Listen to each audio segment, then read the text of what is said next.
Cinema വിശേഷങ്ങൾക്കും ഗോസിപ്പുകൾക്കും ദാസനും വിജയനും. ഈ channel ഇപ്പോൾ തന്നെ സബ്സ്ക്രൈബ് ചെയ്യുക.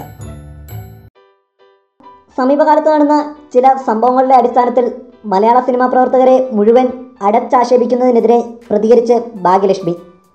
മൗനം വെടിഞ്ഞ് മലയാള സിനിമയുടെ നെടുന്തൂണായി നിൽക്കുന്ന മമ്മൂട്ടിയും മോഹൻലാലും പുതിയ തലമുറയും പൊതുസമൂഹത്തോട് സംസാരിക്കണമെന്നും ഭാഗ്യലക്ഷ്മി ആവശ്യപ്പെടുന്നു. ഭാഗ്യലക്ഷ്മിയുടെ ഫേസ്ബുക്ക് പോസ്റ്റിലേക്ക്. നടിയുടെ വിഷയവുമായി ബന്ധപ്പെട്ട് ഇന്ന് കേരളം മുഴുവൻ ഉറ്റുനോക്കുന്നത് മലയാള സിനിമയിലേക്കാണ്. പ്രതികൾ ആരെ എന്ന ഭയാനകരമായ ഒരു അന്തരീക്ഷം സിനിമാ ലോകത്തുണ്ട് എന്നത് യാഥാർത്ഥ്യമാണ്. അത് പോലീസും കോടതിയും തെളിയിക്കുമെന്ന് നമുക്ക് വിശ്വസിക്കാം. പ്രതീക്ഷയോടെ കാത്തിരിക്കാം. എനിക്ക് പറയാനുള്ളത് മറ്റൊന്നാണ്. ഈ സംഭവം നടന്നതിന് ശേഷം പൊതുസമൂഹവും മാധ്യമങ്ങളും മുഴുവൻ കരുതുന്നത് മലയാള സിനിമാ ലോകത്ത് പെൺവാണിഭത്തിൻ്റെയും മയക്കുമരുന്നിൻ്റെയും ഗുണ്ടകളുടെയും അഴിഞ്ഞാട്ടമാണ് നടക്കുന്നത് എന്നാണ്. 40 വർഷമായി ഞാൻ ഈ രംഗത്ത് പ്രവർത്തിക്കാൻ തുടങ്ങിയിട്ട്.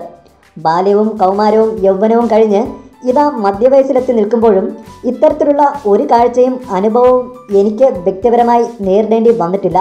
ഈ രാജ്യത്തെ ഏത് തൊഴിൽ മേഖലയിലും നടക്കുന്നത് പോലെ ചെറിയ ചെറിയ ചില ഒറ്റപ്പെട്ട സംഭവങ്ങൾ നടന്നിട്ടുണ്ടാവാം. സിനിമയായതുകൊണ്ട് മാത്രം സമൂഹം അതിന് അമിത പ്രാധാന്യം നൽകുന്നു. ഒരു നടനോ നടിയോ വിവാഹമോചിതരായാൽ പോലും സിനിമയിലുള്ള സകലരെയും ജനം പരിഹസിക്കുന്നു.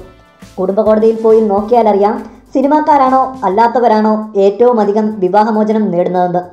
ഇപ്പോൾ നടിയുടെ വിഷയം വന്നപ്പോൾ എല്ലാ അതിർവരമ്പുകളും ഭേദിച്ച് വളരെ മോശമായ ഭാഷയിൽ സിനിമാ ലോകത്തെക്കുറിച്ച് വിമർശിക്കുന്നു.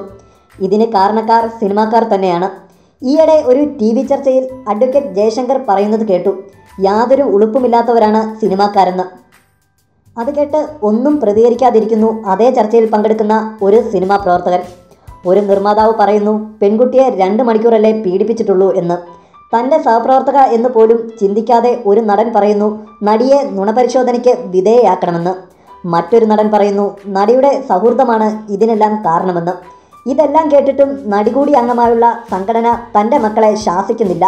ഇത്രയേറെ വേദനയും അപമാനവും സഹിച്ചതും പോരാഞ്ഞിട്ടാണോ ഈ വാക്കുകളിലൂടെ വീണ്ടും വീണ്ടും അവളെ പീഡിപ്പിക്കുന്നത്?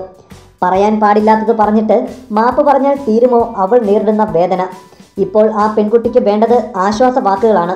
ഞങ്ങളുണ്ട് നിന്നോടൊപ്പം എന്ന് അണച്ചു നിർത്തലാണ്. ഒരു നടൻ പോയിട്ട് ഒരു നടി പോലും ഇവർക്കെതിരെ പ്രതിഷേധമുയർത്തുന്നില്ല. ഇതിനൊന്നും ഞങ്ങൾ മറുപടി പറയേണ്ട കാര്യമില്ല എന്ന രീതിയിൽ മലയാള സിനിമയിലെ മറ്റ് സംഘടനകൾ മൗനം പാലിക്കുന്നു. വ്യക്തിപരമായി പോലും ആരും അഭിപ്രായം പറയുന്നില്ല. നിലനിൽപ്പാണ് പലരെയും ഭയപ്പെടുത്തുന്നത്. എങ്കിൽ ഇതാർക്കും സംഭവിക്കാമെന്നത് പലരും വിസ്മരിക്കുന്നു. നടിയുടെ വിഷയം എന്നതിലുമുപരി ഇതൊരു സ്ത്രീയുടെ വിഷയമാണ്. സമൂഹത്തെയും സിനിമാ ലോകത്തെയും ഒരുപോലെ ബാധിക്കുന്ന വിഷയമാണ്.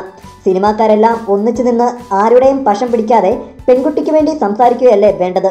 നഷ്ടം പെൺകുട്ടിക്ക് മാത്രമല്ല, ഈ രംഗത്ത് പ്രവർത്തിക്കുന്ന ഓരോരുത്തർക്കുമാണ്. ഈ കലയെ വെറും കച്ചവടമാക്കിയ ഓരോരുത്തരും ഈ അവസ്ഥയ്ക്ക് ഉത്തരവാദികളാണ്.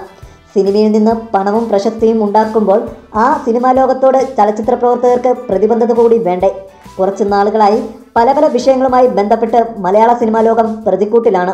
പോണവനും വരുന്നവനുമൊക്കെ ചെളി മാറി എറിയുന്നു. ഈ രംഗത്ത് തെറ്റ് ചെയ്യുന്നവരുണ്ടെങ്കിൽ ശിക്ഷിക്കപ്പെടട്ടെ.